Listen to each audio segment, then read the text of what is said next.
Welcome to the Spelling Bee Ninja podcast. We're thrilled you're joining us in exploring the fascinating world of economics.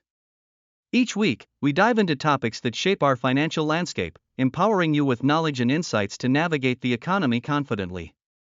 Subscribe today for free educational content that fuels your curiosity and helps you understand the world around you. Today, we're taking a journey through time to understand how currency has evolved from its ancient roots to the complex fiat money systems we rely on today. Let's start with barter, the very first means of exchange. Picture a farmer who has a surplus of wheat. He might approach a local blacksmith to trade wheat for tools. This direct exchange of goods and services, without money, worked for early societies. However, barter has its challenges. For one, it relies heavily on the coincidence of wants, meaning both parties must want what the other has at the same time. If the farmer doesn't need the blacksmith's tools, and the blacksmith doesn't need wheat, no trade can occur. This limitation led to the exploration of more efficient systems, ultimately giving rise to money.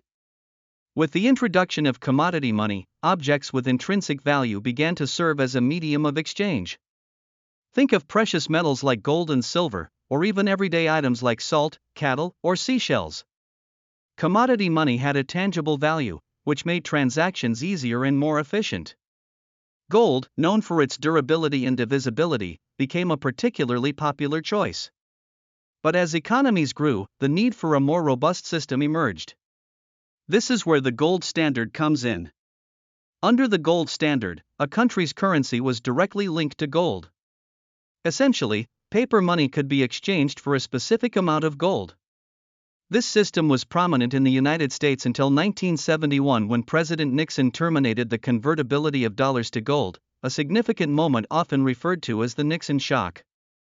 This event marked the transition from the gold standard to what we know today as fiat money. So, what precisely is fiat money? Unlike commodity money, fiat money does not hold intrinsic value and isn't backed by a physical commodity. Its value comes from government decree and the trust users have in its purchasing power. Think of the US dollar. It doesn't have a corresponding value in gold or silver anymore, but it works because people believe in and trust it as a means of exchange. This leads us to why fiat money is beneficial. One major advantage is that it allows governments greater control over the money supply. They can adapt quickly to economic changes, manage inflation, and avoid the limitations of a fixed supply like that of gold. For example, during economic downturns, a government can choose to print more money to stimulate the economy. However, there are disadvantages to fiat money as well. If too much money is printed, it can lead to inflation when the purchasing power of money decreases. Additionally, fiat money relies heavily on trust. If citizens lose faith in their government or monetary system, it can lead to a currency collapse, as seen in historical cases like Zimbabwe. As we trace the history of money further, we can see a transition through several stages, beginning with barter, moving to commodity money, then metallic coins made from precious metals, followed by representative money that could be exchanged for tangible commodities like gold. The modern era introduced fiat money, and now we're even entering the realm of digital currency. Technologies such as electronic payments and cryptocurrencies are becoming more prevalent, showing how our understanding of money continues to evolve. Another key concept to recognize is representative money. This refers to paper money or certificates that promise a fixed amount of a commodity like gold or silver that is held in reserve. The US originally used representative money under the gold standard, creating a bridge between physical commodities and the abstract concept of fiat money. Understanding the history of money is crucial.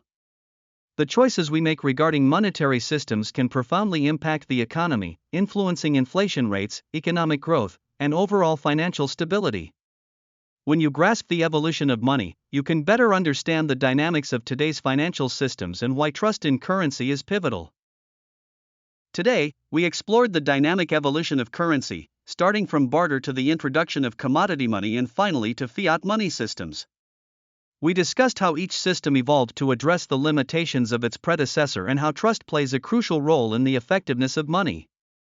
The transition from the gold standard to a fully fiat system marked a significant shift in how we interact with currency, reflecting changes in economic theory and practice. Lastly, we touched on the importance of understanding monetary history to navigate the complexities of the current economic landscape. Thank you for joining us on this enlightening journey through the evolution of currency. If you enjoyed this episode and want to learn more about economics and other fascinating topics, be sure to subscribe to our podcast. Stay curious, keep exploring, and we look forward to welcoming you back next time for more insights and discussions.